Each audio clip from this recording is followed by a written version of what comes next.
Edie Lush, and I'm here at SAP Coffee Mornings inside the Ice House in Davos. It's 2017, and we're talking about women in tech. Really pleased to be joined by Eva-Maria Olbers. Thanks for coming along. Thank you so much, Edie, for the invitation. I'm so happy to be here. Good. Well, I've been talking to a lot of women about getting started, mentoring, what makes a difference. Tell me, first of all, who's your role model? My role model in life is my mother, absolutely, because she is one of the strongest women that I know. And she's also my role model for being a female strong woman. So actually, she's a doctor, so in the STEM field herself. And when I was a little girl, I still remember when I was only 5 years old, I would wake up in the middle of the night at 3 a.m. because my mom would get emergency calls from hospitals, from patients. And I think this gave me an impression when I was very young that we women are important in the workforce and that we need to contribute to society. It's good to hear, because I've actually been FaceTiming my 9-year-old daughter, who keeps on asking, so where are you? So I send her pictures and say, I'm working, I'm interviewing. And it's actually, you can see that it makes a difference. It makes a difference actually when you've got a strong woman who's doing things that she loves. And I think it does make an impression. Yes, it does. So is it always easy?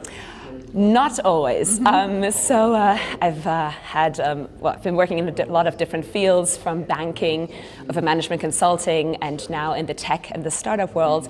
When I still remember a story, when I was 17 years old, I had my very first internship at a global bank, and I was sitting every day with a different colleague who were typically male. And one day, one of these colleagues asked me, he was like, so what do you want to do? And again, I was 17, I was close to finishing high school, and I said, oh, I'm actually currently applying to university, and I really want to study business, and then I want to, be a businesswoman, or I want to work in the tech field later on. I love technology. And he looks at me and says, really? Like, why? Like, isn't that a bit of a waste of time? And I said, what? I was completely taken aback. I was like, what do you mean? He's like, well, you're a young girl, there's different pathways for you. Maybe you should do, and just the German word comes to my mind now, Ausbildung, so kind of a traineeship. You don't need to go into higher education. You should maybe focus more on building a family and getting married. And I was completely taken aback by that, absolutely. And that was the day that I decided, all right, now I really want to go into university and I really want to pursue a career.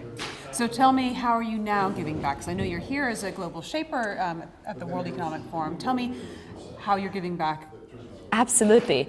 Well, first of all, maybe on a slightly more positive note, I think things are changing for women in tech. I think there are a lot of opportunities now in the startup world, but also in general, larger tech companies, and the Global Shapers community is one example of that.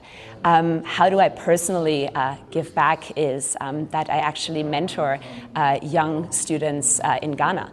So I mentor them in employability skills and also leadership skills. And my mentee, Adeline, comes to mind, who's a fascinating, wonderful woman. I think I admire her a lot more than she admires me. Although I'm her mentor, I learn from her every day. And that's how I try to give back to the community. And I'm just so happy to have the opportunity to be at Davos. Eva-Maria, thank you so much for stopping by the Edie. Pop Culture Pavilion inside the Ice House. And I'm Edie Lush.